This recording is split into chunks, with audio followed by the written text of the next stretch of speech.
সকাল থেকেই রাজধানীর বিভিন্ন ফিলিং স্টেশনে বাড়ছে গ্রাহকের অপেক্ষা।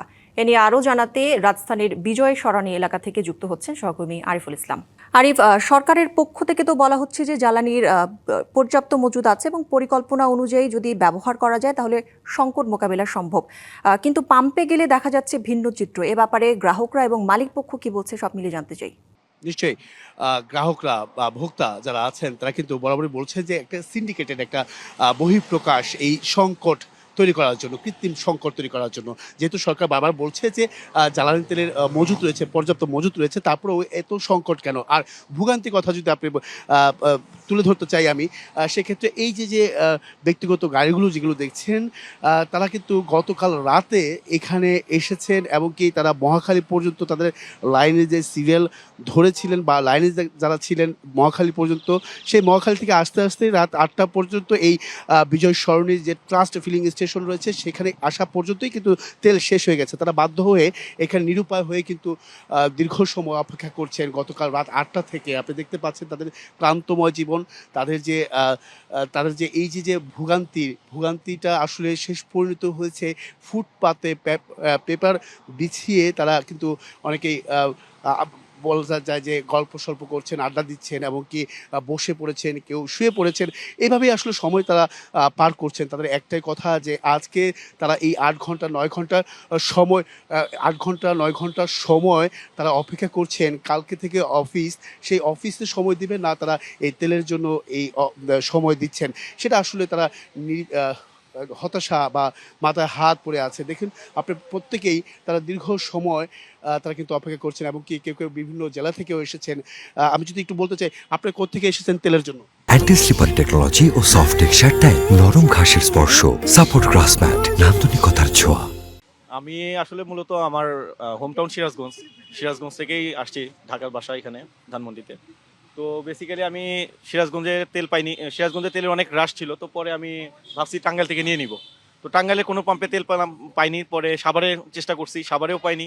এখন আমি সারা রাত ধরে আমি তেলে খুঁজে এখন এখানে আসছি। এই পাম্পটাতে বলতেছে যে জুমার নামাজের পরে আপনার তেল দিবে। এখন আদৌ পাবো কি পাবো না সেটাও নিশ্চয়তা যায় না, তবে আশা করতেছি তেল পাবো। সারাটা রাত খাওয়া নাই, ঘুম নাই, এই পরিস্থিতি আসলে আমরা কেমন থাকবো বলেন, আপনারাই বলেন।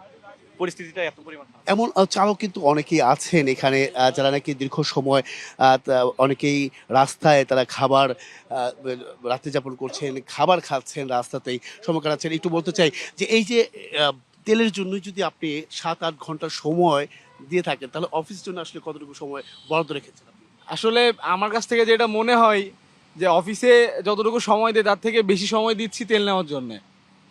কেননা যেমন আমার অফিস রাতে, আমি সারা রাত অফিস করে এখন পর্যন্ত টিলে আমার ঘুম নেই। তো এই যে লাইনে দাঁড়াই থেকে আপনি পরিস্থিতি দেখতেছেন সবারই, শুধু আমাদের এখানে না, সামনে আরও অনেক মানুষ আছে যারা দাঁড়ায় আছে, কেউ বসে আছে, কেউ খেয়ে না খেয়ে, সবাই তেল নিবে নিজের টাকা দিয়ে, কিন্তু পরিস্থিতি সবারই খারাপ। তো আমার কাছ থেকে যেটা মনে হয় কি যে আসলে আমাদের একটা সিন্ডিকেট চলতেছে। সরকার বলতেছে তেল আছে, পাম্প থেকে আমরা তেল নিতে পারতেছি না, তাহলে এত তেল যাচ্ছে কোথায়?